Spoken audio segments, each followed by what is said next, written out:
Él es Rolando Breña, ex senador de Izquierda, precisamente, quien nos acompaña en el set. ¿Cómo está? Muy buenas noches, estimado señor Breña. Le saluda Joel Quesada desde Sol TV Lima.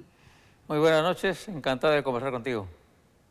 Muchas gracias. Perdone la demora, perdone, pero bueno, No estamos se preocupe. también en cobertura con la actividad de Cajamarca. Eh, Somos el canal oficial de esta transmisión desde el Festival de Cajamarca. Bueno, la izquierda, hemos escuchado a diferentes voceros de la izquierda y la mayoría desaprueba a Dina Boluarte. ¿Cuál es su posición en torno a la gestión de la presidenta Dina Boluarte? Nosotros tenemos el convencimiento que el gobierno de Dina es en el fondo una forma de gobierno autoritario y dictatorial. Creo que ella no representa realmente los intereses del país, ni mucho menos, sino que representa una coalición cívico-militar cuya defensa fundamental ni siquiera es el Congreso, sino son las Fuerzas Armadas. Ujú.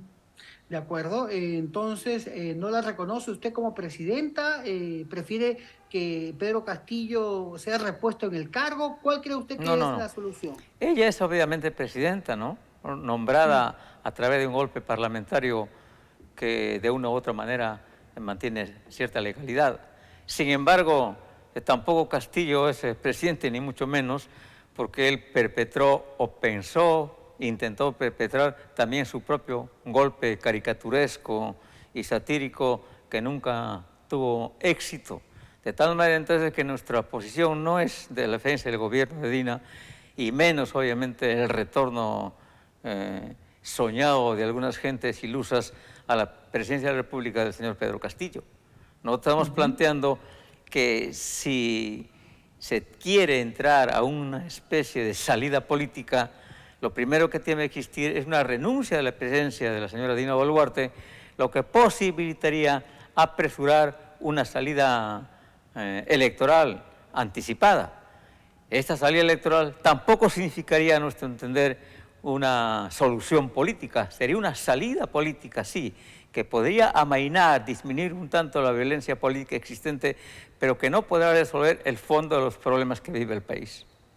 Ahora, el adelanto de elecciones, ¿no cree usted que esto también sería una alternativa? Bueno, lo acabamos de escuchar, pero el Congreso de la República, ¿no? ¿Es la única alternativa, cree usted, el adelanto de elecciones?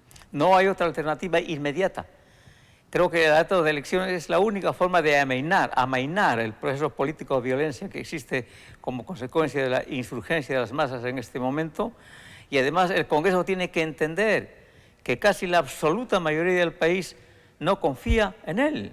Es un Congreso posiblemente de los peores dentro de la opinión pública que ha tenido la patria en los últimos 30 años y por lo tanto debería entender que por lo menos debe, conociendo en algo el concepto de la palabra generosidad política, deberían darle a entender que ellos también están dispuestos no solamente a decir que hay elecciones políticas complementarias, sino elecciones generales que den nuevo paso a un gobierno distinto en un parlamento distinto. Ahora, la esperanza de que el parlamento sea mejor que este, o un presidente mejor que este, todavía está en discusión.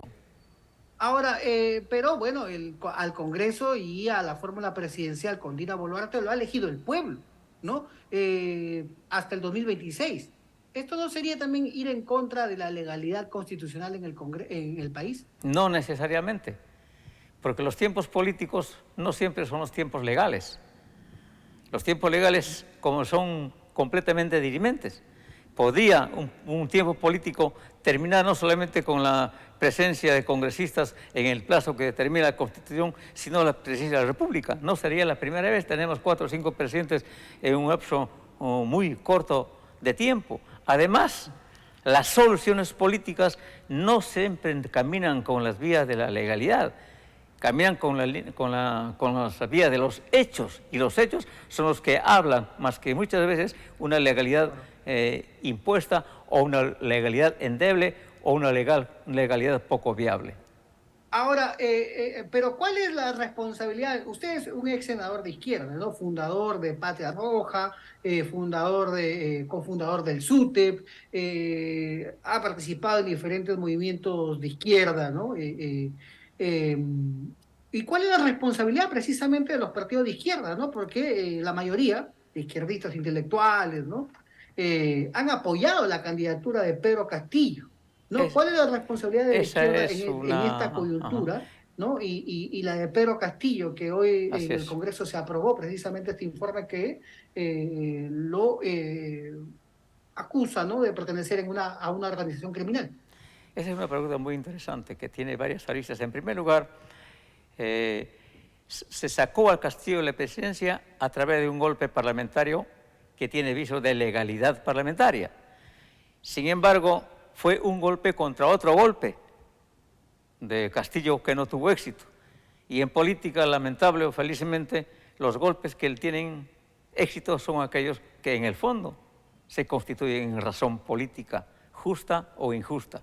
En segundo lugar, es cierto, nosotros apoyamos la candidatura en segunda vuelta, no en primera, de don Pedro Castillo, porque no teníamos opción. O era la vuelta del gangsterismo fujimorista a la conducción del Estado, o era la presencia de Pedro Castillo. Y nuestro voto fue muy claro, no apoyamos a Castillo en esa segunda vuelta porque nos identificásemos con su programa, ni confiásemos en una especie de gobierno popular, reivindicativo y con grandes transformaciones, sino solamente porque teníamos la esperanza, tal vez incierta, de que aún no fuera un gobierno estable, de izquierda, progresista, podía consumarse algunas reformas de carácter importante que, aunque no resolvieran los problemas fundamentales, darían al pueblo algún respiro económico, político o social. Esa fue nuestra intención. Y por otro lado, nosotros nunca formamos parte del gobierno de Castillo. Cuando Castillo triunfó dijimos, no somos parte del gobierno, no seremos parte del gobierno.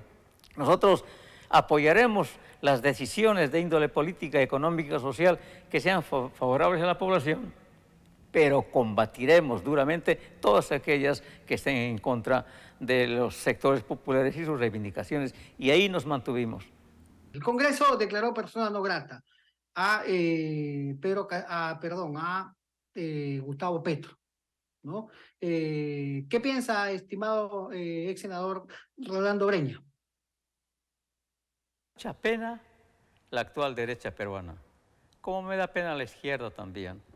La derecha ha tenido representantes y políticos ilustres, con los cuales hemos guardado rivalidades, discusiones y polémicas, pero respetábamos su conocimiento, su posición, su forma de abordar algunos problemas, aún incorrectamente según nosotros. La derecha peruana ahora tiene de liderazgos nacionales a 3 o 4 militares, con alguna excepción, en la más absoluta ignorancia.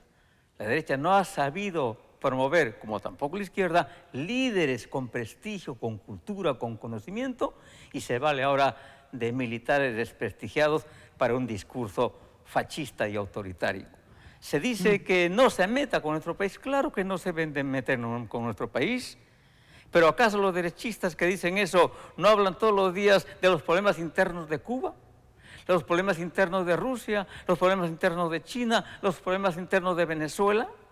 Entonces, primero, muérdanse la lengua para pedir que otros no hablen sobre nosotros. Además, no es malo que otros opinen sobre lo que pasa en nuestro país. Otra cosa es que se metan en asuntos internos nuestros y quieran hacer política al interior de nuestro país, y eso no lo podemos permitir. Además, Evo Morales quiso hacer política en nuestro país, es más, fundó un partido, su partido, ¿no? Más en el Cusco. Puno también estaba metiendo sus narices con partidos, ¿no? ¿Qué le dice usted a Evo Morales, ¿no? De Bolivia y a Gustavo Petro de Colombia? yo continuando con mi razonamiento y tomando el suyo, pero el MAS también se fundó en Cajamarca mucho tiempo antes, y el gobernador anterior de Cajamarca fue elegido 2 veces con el MAS de Cajamarca, que no ha sido necesariamente una copia de Morales. Sobre eso le quiere decir que yo estoy en desacuerdo con Morales cuando por ejemplo, visitó varias veces el país bajo la presidencia de Castillo y se reunió con sindicalistas magisteriales, ¿no es cierto?, que dependían directamente y estaban a las órdenes del ministro de Educación de ese tiempo y del presidente Castillo, y ayudó, queriéndolo o no, a la división del SUTE o la organización de direcciones sindicales paralelas, el FENATE, por ejemplo. Ahí estuvimos en desacuerdo. Una cosa es reconocer que bajo su liderazgo Bolivia haya alcanzado niveles importantes de desarrollo y otra cosa es compartir absolutamente toda su línea de pensamiento. Además, la respuesta que da el gobierno peruano, o en este caso el contrario, el Congreso, es absolutamente histérica. Están planteando romper relaciones con Colombia, romper relaciones con Chile, romper relaciones con Bolivia, romper relaciones con Venezuela. ¿Esa es la respuesta diplomática de un parlamento o de un gobierno serio? Si así fueran las conductas políticas y diplomáticas, ningún país del mundo tuviera relaciones con otro con el cual o con los cuales tiene diferencia. En ese sentido, no creo que las reacciones sean adecuadas. Bueno, pues obedecen a la ignorancia de algunos militares, ciertamente. Muy bien. Le agradecemos, estimado ex senador Rolando Breña, por este contacto con Línea Directa, ¿no? Un cordial saludo y muy buenas noches. Encantado de conversar. Muchas gracias.